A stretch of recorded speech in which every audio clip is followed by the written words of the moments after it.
Good morning, students. Today we are going to continue the lesson Oru Manushya. In previous class, we had been discussed about the narrator, how he was leading his life in the city. We also know the people who were surrounding that place, they are robbers, pickpocketers and murderers. Even they are ready to kill the person on the sake of money. The narrator doing a profession that teaching English to the distant laborers. The time is there at 9 to 11 at night. Okay. In their writing address in English, it is considered more education. So they are going to pay for 1 hour to 4 hours for writing the address. ಅಲ್ಲಿ ನೋಡಿದ್ದೇವೆ ನಾವು writer ಒಬ್ಬರು ಒಂದು ಚಿಕ್ಕದಂಥ ಪ್ರದೇಶದಲ್ಲಿ ವಾಸ ಮಾಡ್ತಾ ಇದ್ರು ಮನೆಯೊಳಗಡೆ. ಅವರು ಇಂಗ್ಲಿಷ್ ಏನಪ್ಪ ಅಂದ್ರೆ ತರಬೇತಿಗಳನ್ನು ತೆಗೆದುಕೊಳ್ತಾ ಇದ್ರು. ಏನಪ್ಪ ಯಾರಿಗೆ? ಲೇಬರರ್ ಅವರಿಗೆ. ಅದು ರಾತ್ರಿಯಲ್ಲಿ ಕಲಿಸ್ತಾ ಇದ್ರು. ಮತ್ತಷ್ಟೇ ಅಲ್ಲ, ಅಲ್ಲಿ ಏನಪ್ಪ ಅಂದ್ರೆ ಇಂಗ್ಲಿಷ್ನಲ್ಲಿ ಅಡ್ರೆಸ್ ಅನ್ನ ಬರೆಯೋದೇ ಏನಪ್ಪ ಅಂದ್ರೆ ಅವರಿಗೆ ಬಹಳಷ್ಟು ಏನಪ್ಪ ಅಂದ್ರೆ ಹೆಚ್ಚಿನ ಏನಪ್ಪ ಅಂದ್ರೆ ವಿದ್ಯೆ ಅಂತ ಕನ್ಸಿಡರ್ ಮಾಡ್ಕೊಂಡಿರ್ತಾರೆ. ಆ ಲೆಟರ್ ಮೇಲೆ ಬರೆಯಲಿಕ್ಕೆ ಏನಪ್ಪ ಅಂದ್ರೆ ಕನಿಷ್ಠ 1 ರಿಂದ 4 ಮನೆಯಷ್ಟು ಅವರು ಪೇಯನ್ನ ಮಾಡಬೇಕಾಗುತ್ತೆ. ಇವತ್ತು ನಾವು ಏನು ಅಭ್ಯಾಸ ಮಾಡ್ತೀವಿ, ಮುಂದುವರೆದ ಭಾಗವನ್ನು ನೋಡೋಣ. Dear students, we know how that city was. In that time, the narrator going to share here his experience, that bitter experience in front of us. ನಮ್ಮ ಮುಂದೆ ಅವರು ತಮ್ಮ ಮುಂದೆ ಆದಂಥ ಒಂದು ಕಹಿ ಘಟನೆಯನ್ನು ನಮ್ಮ ಮುಂದೆ ಇವತ್ತು ಹಂಚಿಕೊಳ್ತಾರೆ. ಏನಾಯಿತು ಮೊದಲಿಗೆ ಆ ಕಹಿ ಘಟನೆ ಹಂಚಿಕೊಳ್ಳೋಕ್ಕಿಂತ ಮುಂಚಿತವಾಗಿ ಏನೇನಾಗುತ್ತೆ ಅನ್ನುವಂಥದ್ದು ಏನಪ್ಪ ಬೆಳವಣಿಗೆಯನ್ನು ನಾವು ಇವತ್ತು ನೋಡೋಣ. ನಂತರದಲ್ಲಿ ಏನಪ್ಪ ಅಂದ್ರೆ ಆ ಕಹಿ ಘಟನೆಯನ್ನು ನಾವು ಮುಂದಿನ ಅಧ್ಯಾಯಗಳಲ್ಲಿ ಅಥವಾ ಮುಂದಿನ ತರಗತಿಗಳಲ್ಲಿ ಅಭ್ಯಾಸವನ್ನು ಮಾಡೋಣ. ನೋಡಿ ಸ್ನೇಹಿತರೆ, the narrator would sleep all day and wake up at 4 in the evening. Keep this in mind. narrator ಏನು ಮಾಡ್ತಾ ಇದ್ರು ಅಂದ್ರೆ ಇಡೀ ದಿನ ಏನು ಮಾಡ್ತಾ ಇದ್ರು ಅಂದ್ರೆ ಮಲ್ಕೊಳ್ತಾ ಇರ್ತಾರೆ. ಅವ್ರು ಏನಪ್ಪ ಅಂದ್ರೆ ಯಾವಾಗ ಹೇಳ್ತಾ ಇದ್ರು ಅಂದ್ರೆ ಸಾಯಂಕಾಲ 4 ಗಂಟೆಗೆ ಹೇಳ್ತಾ ಇದ್ರು. Keep this things in your mind, not in early morning, ನಸಿಕಿನಲ್ಲಿ ಅಲ್ಲ, ಇಡೀ ದಿನ ಮಲ್ಕೊಳ್ತಾ ಇದ್ದವನು. ಸೊ ಆತ ಯಾವಾಗ ಹೇಳ್ತಾ ಇದ್ದ ಅಂದ್ರೆ at 4 in the evening. So this is important things you have to keep it in your mind.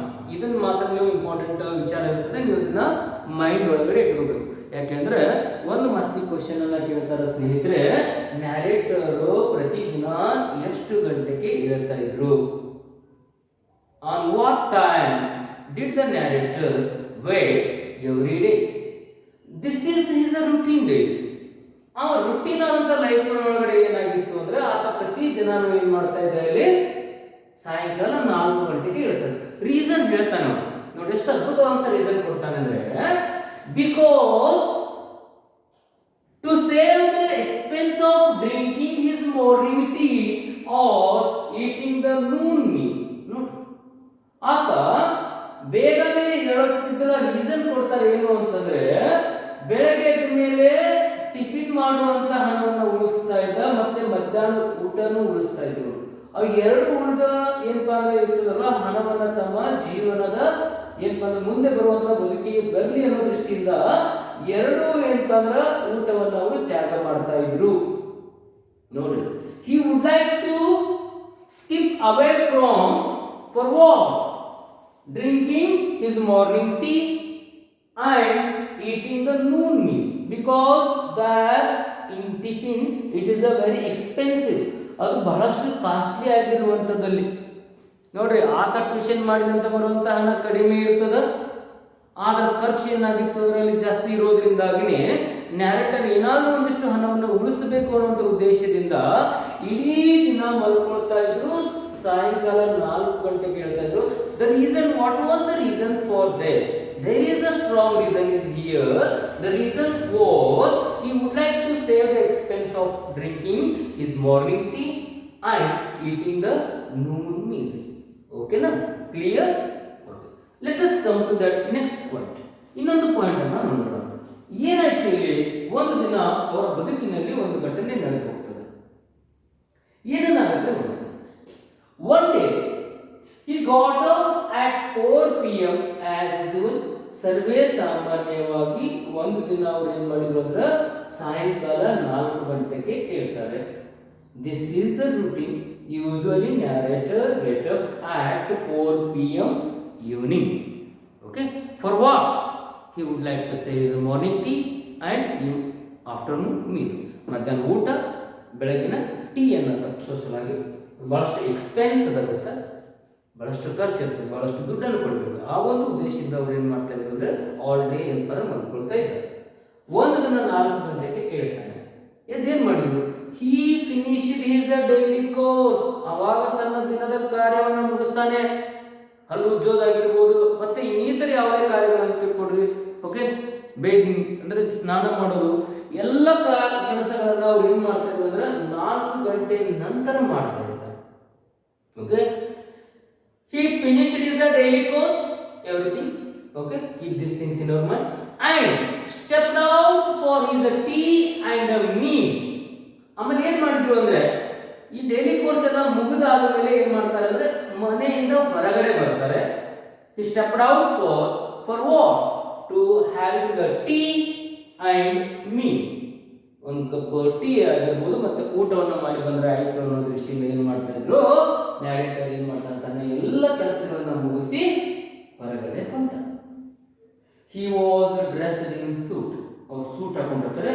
ಇದು ಈ ಪದ ನೆನಪು, ಯಾಕಂದ್ರೆ ನಿಮಗೆ ಮುಂದೆ ಬರುವಂತಹ ಪಾಠದೊಳಗಡೆ ನಿಮಗೆ ಅರ್ಥ ಆಗ್ತದೆ ಯಾಕೆ ಅಂತ. He was dressed in suit. What type of dress did narrator wear on that particular day? ಆ ಒಂದು ದಿನ ನ್ಯಾರೇಟರ್ ಯಾವ ಡ್ರೆಸ್ ಅನ್ನು ಹಾಕೊಂಡಿದ್ರು ಅಂತಂದ್ರೆ he was dressed in suit. Suit ಹಾಕೊಂಡಿದ್ರು. ಸೂಟ್ ಹಾಕೊಂಡ್ಮೇಲೆ ಏನಾಯ್ತು? He had a wallet in his coat pocket. Coat pocket ಒಳಗಡೆ ವ್ಯಾಲೆಟ್ ಹಾಕಿರ್ತಾನೆ. ಕೋಟ್ ಪಾಕೆಟ್ ನಿಮ್ಗೆ ಗೊತ್ತಿರ್ತದೆ, ಅದು ಸೈಡ್ ಇರ್ತವೆ. Okay, he didn't keep his wallet in his pant, okay, pant pocket. No, he kept his wallet in coat pocket. Okay, coat pocket ಒಳಗಡೆ ಅವರು ಏನು ಮಾಡ್ತಾರೆ, ತಮ್ಮ ವ್ಯಾಲೆಟ್ ಅನ್ನ ಇಟ್ಕೊಂಡ್ರು. ವ್ಯಾಲೆಟ್ ಅಂದ್ರೆ ಬೇರೆ ಅಲ್ಲ ಸ್ನೇಹಿತರೆ, ನಾವು ಏನು ಪರ್ಸ್ ಅಂತ ಹೇಳ್ತಿರಲ್ಲ ಅದಕ್ಕೆ ನಾವು ವ್ಯಾಲೆಟ್ ಅಂತ ಕರೀತಾರೆ. Wallet means the where you keep your money. Okay, ಹಣವನ್ನು ಇಡಲಿಕ್ಕೆ ಏನು ಪಾಕೆಟ್ ಪೌಚ್ ಇರ್ತದಲ್ಲ ಅದಕ್ಕೆ ನಾವು ಏನು ಕರಿತೀವಿ, ವ್ಯಾಲೆಟ್ ಅಥವಾ ಪರ್ಸ್ ಅಂತ ಕರಿತೀವಿ. ಆ ವ್ಯಾಲೆಟ್ ಏನು ಮಾಡ್ಕೊಂಡ್ರು ಅವರು ತಮ್ಮ ಕೋಟ್ ಡ್ರೆಸ್ ಒಳಗಡೆ ಹಾಕೊಂತಾರೆ. Then what happen that moment? He had 14 rupees in it. Keep these things in your mind. This is also an important question. How many rupees did narrator have in his pocket? ಅವರ packet ನಲ್ಲಿ ಇರುವಂತ ಹಣದ ಮೌಲ್ಯ ಎಷ್ಟಿದ್ದು? ಅದರಲ್ಲಿ 14 ರೂಪಾಯಿ, 14 rupees. Okay, ನಿಮಗೆ ಅನ್ಸ್ಬೋದು 14 ರೂಪಾಯಿ ಬಹಳ ಏನ್ರಿ ಅಂತ ಹೇಳಿ. ಕಡಿಮೆ ಇಲ್ಲ, ಎಷ್ಟು ಕಡಿಮೆ ಅಂತಲ್ಲ, ಅಲ್ಲಿ 14 rupees ಅಂದ್ರೆ ಆ ಅಮೌಂಟ್ ಬಹಳಷ್ಟೇ ಇರ್ತದೆ. ಓಕೆ, ಮುಂದೆ ಹೇಳ್ತಾ ನೋಡೋಣ. His life saving at the time, ಅದು ಅವನ ಜೀವನದಲ್ಲಿ ಉಳಿಸಿರುವಂತಹ ಹಣ ಆಗಿತ್ತು.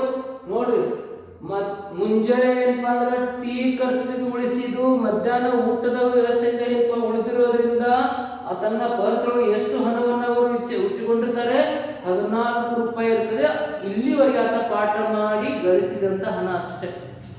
Not in bank balance. Okay, ಬ್ಯಾಂಕ್ದಾಗ ಏನಿಲ್ಲ, ಯಾವುದೇ ಇಲ್ಲ. ಟೋಟಲ್ ಆಗಿರೋದೇ 14 ರೂಪಾಯಿ. ಎಷ್ಟರೊಳಗೆ ಎದುರಾಗಿದ್ದವು? It is in his wallet. ಅವ್ನು ಹೇಳ್ತಾನೆ it is is the life saving at the time. ಆ ಸಮಯದಲ್ಲಿ ಆತ ತನ್ನ ಜೀವನದಲ್ಲಿ ಉಳಿಸಿರುವಂತಹ ಹಣ. How much? 14 rupees. How many rupees does he have in his pocket? He had 14 rupees. 14 ರೂಪಾಯಿ ಇರ್ತದೆ. ಮುಂದೆ ಏನಾಯ್ತು? 14 ರೂಪಾಯಿ ಪಾಕೆಟ್ ಒಳಗಡೆ ಇರ್ತದೆ. ಸೊ ವಾಲೆಟ್ ಏನಪ್ಪ ಅಂದ್ರೆ ಎದರೊಳಗಡೆ ಇಟ್ಕೊಂಡಿದ್ದ? ಕೋಟ್ ಪಾಕೆಟ್ ಒಳಗಡೆ ಇಟ್ಕೊಂಡಿರ್ತಾನೆ. ನಂತರ ಏನು ಮಾಡ್ತಾನೆ ಅವನು? The man entered into A crowded restaurant. ನೋಡ್ರಿ, ಜನದಟ್ಟಣೆ ಇರುವಂತಹ ಈ ಉಪಹಾರ ಗೃಹಕ್ಕೆ ಏನ್ ಮಾಡ್ತಾನೆ ಅಂದ್ರೆ ಆತ ಎಂಟರ್ ಆಗ್ತಾನೆ, ಒಳಗಡೆ ಹೋದ. ರೆಸ್ಟೋರೆಂಟ್ ಅಂದ್ರೆ hotel. The hotel is not okay slack in a crowd, it is a crowded restaurant. ಜನದಟ್ಟಣೆ ಇರೋದು, ಸ್ಲ್ಯಾಕ್ ಇಲ್ಲ, ಅಲ್ಲಿ ಕಡಿಮೆ ಜನ ಇರಲಿಲ್ಲ, ಬಹಳ ಜನ ಇರ್ತಾರೆ. ಬಹಳ ರಶ್ ಇರುವಂತ ಹೋಟೆಲ್ಗೆ ಏನ್ ಮಾಡ್ತಾ ಇಲ್ಲಿ ನ್ಯಾರೇಟರು ಎಂಟರ್ ಆಗ್ತಾನೆ. The restaurant was full of crowds. ಜನ ಇದ್ರು, ಬಹಳ ಜನ ಇರ್ತಾರೆ. The man entered they. Enter ಆದ್ಮೇಲೆ ಏನ್ ಮಾಡ್ತಾನೆ? ಹಿ ಏಟ್ ಅ ಫುಲ್ ಮೀಲ್. ಪೂರ್ಣ ಊಟ, ಫುಲ್ ಮೀಲ್. ಈ ಟಿಫಿನ್ ಅದು ತೆಗೆದು, ಯಾಕಂದ್ರೆ ಒಂದೇ ಹೊತ್ತು ಊಟ ಮಾಡ್ತಾ ಇದ್ರು. ಅದ ಒಂದೇ ಹೊತ್ತು ಊಟ ಮಾಡೋದ್ರಿಂದ ಏನ್ ಮಾಡ್ತಾನೆ ಅಂದ್ರೆ he ate a full meal. Full meal ಏನಾಗಿತ್ತು ಅಂತಂದ್ರೆ ಚಪಾತಿ ಅಂಡ್ ಮೀಟ್ ಕರಿ. ಹೌದಾ? ಚಪಾತಿ ಒಂದಿರ್ತದೆ, ಆಮೇಲೆ ಮೀಟ್ ಕರಿ ಇರ್ತದೆ. Then he had a tea. ಆಮೇಲೆ ಒಂದು ಟೀ ಅನ್ನು ತೆಗೆದುಕೊಳ್ತಾನೆ. ಸೊ ಫುಲ್ ಮೀಲ್ ಏನಪ್ಪಾ ಅಂದ್ರೆ set. It is the set of the full meal is the chapati and meet curry. And finally he drank tea. Tea ಅನ್ನು ಸಹ ಕುಡಿದು. ಈಗೇನು ನಮ್ಗೆ ಗೊತ್ತಿರ್ತದೋ, ಊಟ ಆಯಿತು, ಆಮೇಲೆ ಟೀ ಕುಡಿತಾರೆ. ನಮಗೆ ನ್ಯಾಚುರಲ್ ಆಗಿ ಏನು ಮಾಡ್ತಾರೆ? ರೆಸ್ಟೋರೆಂಟ್ದಲ್ಲಿ ವೇಟರ್ ಏನು ಮಾಡ್ತಾನೆ? ಬಿಲ್ ತಂದು ಕೊಡ್ತಾರೆ. ಓಕೆನಾ? ಅಲ್ಲಿನೂ ಹಾಗೇನೆ. So after finishing this activities, so naturally the bill came to on his a table. Table ಮೇಲೆ ಅವನ ಬಿಲ್ ಬರ್ತದೆ. The total amount of the bill is there. ಇದೊಂದು ಇಂಪಾರ್ಟೆಂಟ್ ಆಗಿರೋದು. ಬಿಲ್ ಎಷ್ಟು ಅಂದ್ರೆ 11 ಅನಾಸ್. Don't right 11 rupees. ಬಹಳ ವಿದ್ಯಾರ್ಥಿಗಳು ಕನ್ಫ್ಯೂಸ್ ಮಾಡ್ಕೋತಾರೆ. ಅನೇ ಬೇರೆ, ರೂಪಾಯಿ ಬೇರೆ. ಅವಾಗ 1ನೇ, 2ನೇ, 3ನೇ ಇದೆ. 4ನೇ ಅಂತಂದ್ರೆ 25 ಪೈಸೆ. ಹಿಂಗೆ ನಾವು ಕಳಿತಿದ್ದೇವೆ ಅವಾಗ. ಓಕೆ, 4ನೇ, 5ನೇ, 25 ಅನೇ ಆದಾಗ 25 ಪೈಸೆ ಆಗ್ತದೆ. 50 ಅನೇ, 100 ಅನೇ ಕೂಡ 1 ರೂಪಾಯಿ ಆಗ್ತದೆ. ಸೊ 11 ಅನಾಸ್ ಇದ್ದುವಾಗ ಈ 11 ಅನೇ ಏನಾಯ್ತು ಅಂತಂದ್ರೆ restaurant bill. This is restaurant bill. This is his life's saving amount. 14 rupees life saving amount, rupees. Okay, I am going to repeat here. Here 11 anas for restaurant bill. ಆತ ಊಟ ಮಾಡಿದಂತಹ ಬಿಲ್ ಎಷ್ಟಿತ್ತು? 11 ಅನೇ ಇರ್ತದೆ. ಆತ ಗಳಿಸಿದಂಥ ಅಮೌಂಟ್ ಎಷ್ಟಾಗಿತ್ತು ಅಂದರೆ 14 ರೂಪಾಯಿ. 11 ಅನ್ನ ಬರ್ತದೆ. You wanted to pay for it. ಅಲ್ಲಿ ಪೇ ಮಾಡಬೇಕಾಗುತ್ತೆ. He put his hand in his coat pocket. 25 ಅಲೆಗಳು ಕೂಡಿದಾಗ 4 ಅಲೆಗಳು ಕೂಡಿದಾಗ 25 ಪೈಸೆ. ಹೀಗೆ ಹೌದಾ? 5 5 25. ಹೀಗೆ ಏನು ಮಾಡ್ತಾ ಇದ್ರು ಅಂದ್ರೆ 20 ಪೈಸೆ ಬೇರೆ, ಅನೆಗಳು ಬೇರೆ. ಓಕೆ, ಈ ರೀತಿ ಏನಪ್ಪ ಅಂದ್ರೆ ನಾವು ಡಿವೈಡ್ ಅನ್ನ ಮಾಡ್ತಾ ನೋಡ್ಬೇಕಾಗುತ್ತೆ. He put his hand in his coat pocket to pay it. ಆತ ತನ್ನ ಕೋಟ್ ಪಾಕೆಟ್ ಇಂದ ಪರ್ಸ್ ತೆಗೆದುಕೊಳ್ತಾನೆ. ತೆಗೆದುಕೊಂಡು ಏನ್ ಮಾಡ್ಬೇಕಾಗುತ್ತೆ? He would like to pay for an 11 ಅನ್ನ ಕೊಡಬೇಕು. ಸೊ ಅವಾಗ ಏನ್ ಮಾಡ್ತಾನೆ? He began sweating because his wallet was not there. ಆ ಕೋಟ್ ಪಾಕೆಟ್ ಒಳಗಡೆ ಹಾಕೊಂಡು, ಕೋಟ್ ಪಾಕೆಟ್ ನಲ್ಲಿ ಹಾಕೊಂಡ ಮೇಲೆ ಏನಾಯ್ತು ಅಂತಂದ್ರೆ ಆ ಕೋಟ್ ಪಾಕೆಟ್ ಒಳಗಡೆ ವ್ಯಾಲೆಟ್ ಇರಲಿಲ್ಲ. ವ್ಯಾಲೆಟ್ ಇಲ್ಲಾರ್ದಾಗ ಏನಾಯ್ತು ಅಂದ್ರೆ ಆತನಿಗೆ ಬೆವರು ಬರಲಿಕ್ಕೆ ಶುರು ಮಾಡ್ತದೆ. In those days, keep this things mind, I am going to clear you. So 4 annas is equal to 25 paise. 8 anas for 50 paise ನೋಡಿ. 8ನೇ ಕೂಡಿದಾಗ 50 ಪೈಸೆ, 4 ಆನೆಗಳು ಕೂಡಿದಾಗ 25 ಪೈಸೆ. ಅವಾಗ 4ನೇ 8ನೇ ಇರ್ತದೆ. ನೆಕ್ಸ್ಟ್ 16 ಪೈಸೆ ಆದ್ಮೇಲೆ ಎಷ್ಟಾಗಿತ್ತು? 1 ರೂಪೀಸ್ ಆಗ್ತಾಯಿತ್ತು. 16 ಅನಾಸ್ ಆದಾಗ 1 ರೂಪೀಸ್. 16 ಆನೆ ಕೂಡಿದಾಗ 1 ರೂಪಾಯಿ ಆಗ್ತಾಯಿತ್ತು. ಅಂದ್ರೆ ಕನಿಷ್ಠ ಏನಾಯ್ತು ಅಂದ್ರೆ ಇನ್ನೊಂದು 5 ಆನೆಗಳು ಕೂಡಿದಾಗ ಏನಾಗಿತ್ತು ಅಂದ್ರೆ 1 ರೂಪಾಯಿದಷ್ಟು ಆದಂಗೆ ಬಿಲ್ ಬರ್ತಾ ಇತ್ತು. ಅಂದ್ರೆ ಆತ ಒಂದು ದಿನಕ್ಕೆ ಅಪ್ರಾಕ್ಸಿಮೇಟ್ ಎಷ್ಟು ಖರ್ಚು ಮಾಡ್ತಾ ಇದ್ರು ಅವರು? Near about 1 rupees. ಅಂದ್ರೆ ನೆನಪಿಟ್ಕೋಬೇಕು, 14 ರೂಪೀಸ್ ಅಂದ್ರೆ ಆತನಿಗೆ ಎಷ್ಟು ಆಗ್ತಿತ್ತು? 14 ಡೇಸ್ಗಷ್ಟೇ. ಅದಕ್ಕೋಸ್ಕರನೇ ಏನು ಮಾಡ್ತಾ ಇದ್ರು ಅಂದ್ರೆ ಅವರು ಮಾರ್ನಿಂಗ್ ಟೀನು ಬಿಡ್ತಾ ಇದ್ದ, ಮತ್ತೆ ಆಫ್ಟರ್ನೂನು ಮೀಲ್ಸ್ ಬಿಡ್ತಾ ಇರ್ತಾರೆ. ಸೊ ಇಷ್ಟು ಒಂದು ಏನಪ್ಪಾ ಅಂತಂದ್ರೆ ಒಂದು ಸಂದಿಗ್ಧ ಸ್ಥಿತಿ ಒಳಗಡೆ ಏನು ಮಾಡ್ತಾನೆ ನ್ಯಾರೇಟರ್ ಇರ್ತಾನೆ. He put his hand in his coat pocket to pay ಮಾಡಬೇಕಂತ ವಿಚಾರ ಮಾಡ್ತಾನೆ. He began sweating because started sweat ಅಂದ್ರೆ ಬೆವರ್ಲಿಕ್ಕೆ ಶುರು ಮಾಡ್ತಾನೆ. He began sweating because there were no sign of wallet in his coat pocket. ಆತ್ಮೀಯ ವಿದ್ಯಾರ್ಥಿಗಳೇ, ಕೋಟ್ ಪಾಕೆಟ್ ಒಳಗಡೆ ವ್ಯಾಲೆಟ್ ಇರಲಿಲ್ಲ. ಇಂಥ ಸ್ಥಿತಿಯಿಂದ ನ್ಯಾರೇಟರ್ ಸಿಕ್ಕೊಂಡಾಗ ಆತ ಹೊರಗಡೆ ಬರಲಿಕ್ಕೆ ಏನೆಲ್ಲ ಪ್ರಯತ್ನಗಳು ಮಾಡಬೇಕಾಗುತ್ತದೋ ಅದರ ಕುರಿತಾಗಿ ನಾವು ಏನು ಮಾಡ್ತೀವಿ ಅಂದರೆ ಮುಂದಿನ ತರಗತಿ ಒಳಗಡೆ ಅಭ್ಯಾಸ ಮಾಡೋಣ. ಸೊ ಈ ವಿಡಿಯೋಸನ್ನು ಸರಿಯಾಗಿ ಕೇರ್ಫುಲ್ ಆಗಿ ಅಬ್ಸರ್ವ್ ಮಾಡಿ, ಹೌದು, ಪ್ರಶ್ನೆಗಳಿಗೆ ಸರಿಯಾದಂಥ ಉತ್ತರಗಳನ್ನು ಕಂಡುಕೊಂಡು ನಿಮ್ಮದೇ ಆದಂಥ ಒಂದು ಏನಪ್ಪ ಅಂದರೆ ನೋಟ್ಸನ್ನು ಮಾಡಿಕೊಡಿ. Okay, thank you.